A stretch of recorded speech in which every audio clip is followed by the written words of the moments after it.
Hey guys, how's everybody out there, wherever you may be? Today I'm talking about the so-called Corona virus. That's why I only drink German beer. Ha! Bad joke.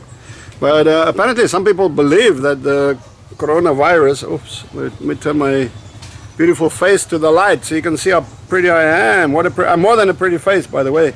Anyway, some people believe, apparently, that's what I heard, that Corona beer and the coronavirus has something in common. I think if you drink Corona beer, you'll only get a really bad headache and a bad taste in your mouth and mess up your liver. I think that's totally different from coronavirus. So what is the origin of the coronavirus, guys? So I had the precursor, the predecessor, the forefather of this disease is actually started off in the year 2000, and if I cast my mind back that far, because I was there in Shenzhen, China. It started in a wet market down the road from where I lived in a red light district. I'm writing about it in my book, by the way, guys. You want to really read this book if you're an adult. Adult, it means over 25 years old. No, it's not that rough. Okay, guys, so anyway, I was living in Shenzhen, China, across the border near Hong Kong, in a wet market. You know, the Chinese, I'm sad to tell you guys, that they eat basically, the Chinese themselves have a saying, anything with four legs should be eaten except the table. Okay, so that gives you an idea already. They will eat anything, and sadly, this virus jumped from civet. I don't know if you guys know what is a civet. A civet is that little animal. It looks almost like a squirrel. That, you know, they are famous. They became famous for eating coffee beans. They eat the coffee bean and they poop out the middle, the cherry. When a coffee bean becomes ripe, when a coffee is ripe, it becomes like a cherry. The civets love these cherries, coffee cherries, and they eat it and they poop out the center, the bean. And then people collect it and they make this luwak, coffee luwak, which is really good. I had it quite a bit. I bought 3 kilograms one day. It was down in southern Mindanao. I should go back and get some more. But now we got local Tagbino coffee, which is really good. Anyway, let's cut to the chase here. So Chinese eating civets, civets getting their revenge by giving the Chinese this virus. Chinese started dying in numbers, and the whole bloody city, Shenzhen city and the neighboring Hong Kong, basically all shut down within a short time. I was there on the ground, and I actually got this virus because I inexplicably I got really fucking ill, sick, deadly ill, and I just collapsed in bed. There was nobody around. I was totally alone, and I couldn't get out of bed for 3 whole days, guys. I just stayed in bed. Boom. I think I hardly had any food, maybe a little bit of water, no beer. In bed for 3 solid days. Luckily there was no work because all the schools more or less shut down. My private students didn't want to learn anymore. Everybody locked themselves in their houses. The whole of Hong Kong City shut down, and everybody was jobless and out of money. We were running out of money, and there was no work, right? So eventually, funny enough, so this is a funny story in between. Me, my Russian friend, Sergey, he got a job suddenly out of the blue. In Hong Kong, they were, this was in the year, I think 2002, right? So they were actually making a TV show reenacting the handover of Hong Kong in 1997 from the British to Chinese. So they needed a lot of white faces, pale faces, or Gui Lao, as they call us, Gui Lao, or foreign ghost or old ghost, Gui Lao, to come to Hong Kong and to play the role of British soldiers of the garrison, the erstwhile garrison in Hong Kong. So I was, me, Sergey, and remember my 2 German friends who were here a week or 2 ago? Ooh, that's a pretty babe. I'm always watching the road in the background. I will swivel around in a moment. My 2 German friends, Tobias and Andre, and then one American friend, Matt. So the 5 of us all went to Hong Kong, and we got paid pretty decent wage. I think it was like 1,000 Hong Kong dollar a day, and then, which was about 6,000 to 7,000 peso in today's money, which is good money here in the Philippines. They're excellent. And then they gave us allowance for room and food. I think it was like 300 Hong Kong dollar. I could be wrong. No, I think it was about 300 Hong Kong, which is around 2,000 pesos. Yeah. So anyway, so we were getting around 9, almost 10,000 pesos a day, which was great. It was a lifesaver, right?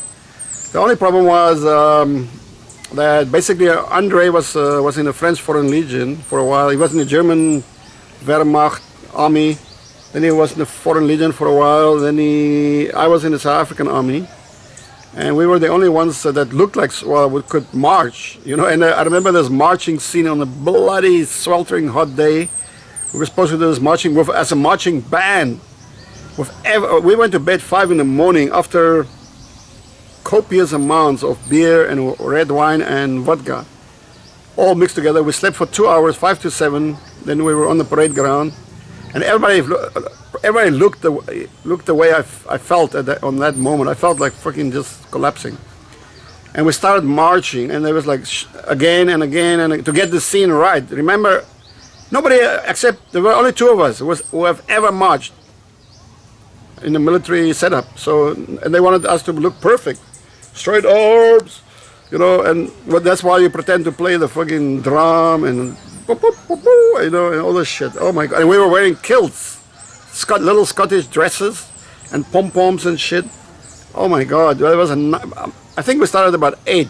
By around 12, I was about ready to give up. Okay, take your fucking job. I don't need it. I'm going back to SARS infected Shenzhen. And then suddenly, I think you know when you reach this magic moment, there's like a Damascus moment, and everything just clicks, and everybody just suddenly like, okay, we got to get out of here, and everybody just this magical moment happened, and we got it right.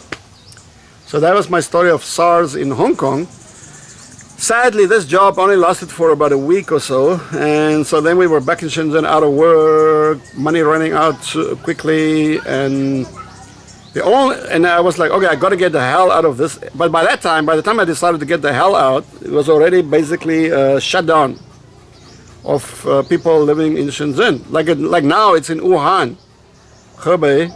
So people from Wuhan are not allowed to travel anywhere in the world, as far as I know. Very few. Maybe I think there's a lot of them in Thailand right now. So this virus is going to spread like crazy all over Thailand. We had one casualty in the Philippines so far. Now the point is that I decided to get the hell out, and it was too late because we were locked in. And everywhere you went basically wanted you to have 1 month quarantine on arrival. Can you imagine that? 1 month quarantine? Didn't sound like fun to me. And then I researched like crazy. I found out that the only country that would allow us in was Cambodia. Cambodia. Hey, was it Marty West's daughter? What was her name? Fucking hot blonde. She sang that song, Cambodia. What a great song, guys. If you remember her name, let me know, but please. The song Cambodia, that hot blonde. Her father was also a singer. I think it was Marty, right? So anyway, here I went. Whew. Cambodia, here I come with literally one little bag with one pair of pants and one shirt and very little money. Just like that. I needed to find a job straight away, you know. And luckily for me, the second day I think I arrived, I was in, there's a little gym, Mr. Cambodia. He had a gym, Mr. Cambodia, seriously. And it was only like basically 10 cent US dollar to have a workout. So I was in there, and this big black dude walked in. And then he looked at me and said, "Hey man, where are you from?" I said, "South Africa." He's like, "Oh, we are brothers. I'm from Nigeria." I said, "Okay, cool, man." And I said, "What's your name?" He said, "My name is Okay." My name is Okay. And he's like, "What are you doing here?" I said, "I'm looking for a job." He's like, "No problem, brother. What kind of job?" I said, "English teaching." He says, "Okay, cool. Come with me." And then we jumped on his motorbike. He took me down to a school, a Singaporean English school, run by a fucking gigantic Dutchman. At least 2 meter plus, 7 feet tall. And the guy said, "Okay," because Okay himself was teaching there previously, and he introduced me. He said, "Okay, this guy's looking for a job. Where are you from?" "South Africa." "Oh, my ex-wife is South African." And I'm like, "Oh shit." Is that a good thing or a bad thing? He's like, "Yo, but I'm divorced now, thank God. I married a local Cambodian." I'm like, "Oh, okay, cool. And he says, okay, fine. I'm going to give you a grammar test, or an English grammar test to test your language ability. I said, oh, okay. They gave me that. He said, okay, you got 1 hour to finish it. And I looked at it, I'm like, he said, start now. And I'm like, okay. And I said, okay, I'm finished. And he goes like, what? You took exactly 5 minutes. The previous fastest finisher was 30 minutes, half an hour. I'm like, oh, I'm sorry. He's like, oh, it's okay. Are you sure you're finished? I said, yes. 5 minutes is enough for this test. Okay, let me check. And he goes like, bing, bing, bing, bing, bing. And he goes like, oh, you know what? You have answered all the questions correctly. And I'm like, oh, okay, nice. He says, okay, it seems like you're qualified to teach English. However, he looked at my, I just came out of the gym and I didn't look good. And he's like, but you have to be well dressed. This is Singapore school. We are very formal. I said, what do you mean? He says, oh, long sleeves, tie, long pants, leather shoes, belt. And I'm like, huh? Because, I didn't bring any of that stuff. I just brought casual clothes. And just like I used to teach in China very casually, T-shirt and so on. But he's like, no, you got to have it. You got to have it. And I said, oh, okay. He says, well, you can do a demonstration class at 6 o'clock. At that moment, it was 5 o'clock. He says, you have 1 hour to get out of the door, go and buy some nice clothes, and come back. So I didn't want to tell him I'm fucking broke, because then it starts to look very dodgy. So I said, oh, by the way, can I use your phone? He had the phone on his desk. Yeah, sure. And I called, okay, the Nigerian dude gave me his number. So I called him. I said, dude, trouble. And he goes like, oh, you need clothes, right? I said, yes. He said, okay, give me 5 minutes. He came back, picked me up, took me to another friend of his, another Canadian, another Nigerian called Kennedy. Kennedy had his own little computer shop, internet shop. And he was like, okay, man, you need clothes, right? And I was like, yeah. He's like, cool, let's go upstairs. Upstairs, he had his own room. And on 3 sides of the room, 3 walls, was like huge cupboards.